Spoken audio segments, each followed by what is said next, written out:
Now that our animal portraits are dry, we're going to be adding the colored pencil layers. So this is where it should really start to come together. Maybe before, where it looked kind of flat and undetailed, we're going to be adding in all those details to create texture and dimension. So for this step, you guys are going to need your animal portrait, your reference photo. It couldn't hurt to also have an online photo pulled up from Animal Friends just so you can see their coloring. You're going to need your pencil sharpener and then some different variety of color pencils. And I know I've mentioned this to a lot of you in class, but ideally we should all be using Prismacolors. So this is my preferred brand to use because I think the colors just look more rich and it just looks better, to be honest. So if you guys want to use Prismacolors, you can always borrow from me.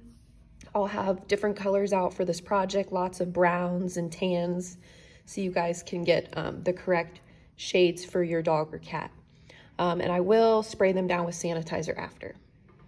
So even if your dog or cat is mostly brown or mostly white or mostly black, it is not just going to be one color. Even if you look at your own hair, you probably have multiple shades of color, okay? So this is one I started last year. I didn't finish, but you can see, even though this is a chocolate lab, she has different shades. So she has medium browns, dark browns, some blacks, and then some white highlights, okay? Even this is a student from last year. This was a mostly white dog, but she added some tan, she added some black, and some brown, okay?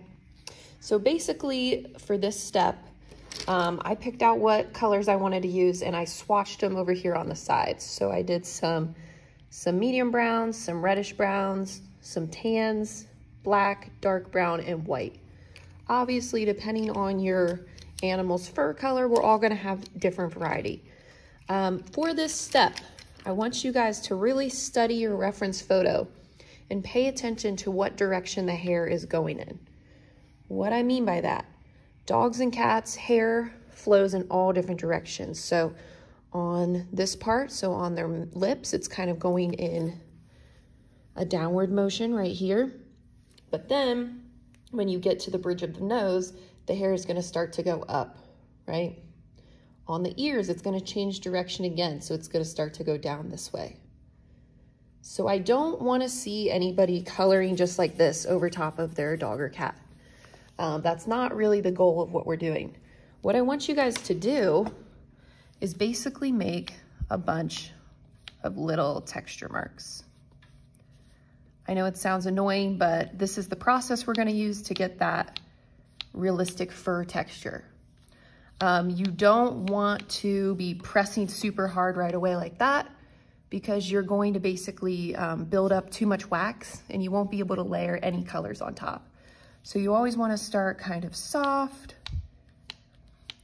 And I'm leaving space between, I don't know if you can see that, but I'm leaving some space between because I'm going to go back and layer other colors in there. So it doesn't have to be like a solid coverage. I'm looking at my photo every so often, just checking to make sure I'm doing the right texture in the right direction.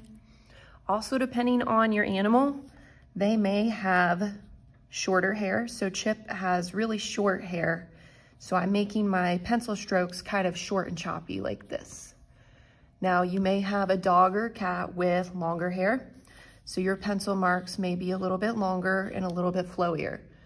So this step is really just about the details. And yes, this does take time and concentration. So I'm gonna spend the rest of this video just showing you guys how to start this process. We're gonna save the eyes and the nose and the mouth and the scarf for last, because those are just the finishing touches. Right now, we're really focused on getting the majority of this fur covered. One thing I wanna mention too, usually I do my medium stuff first, so my midtones first, just like we did with the still life. My mediums first, and then I might go in and add my dark stuff, and then I usually save my white for last, okay? If you have a cat or a dog that has a lot of white, like Chip has a little patch of white here on his chest, I might just kind of lightly mark out where that's gonna go.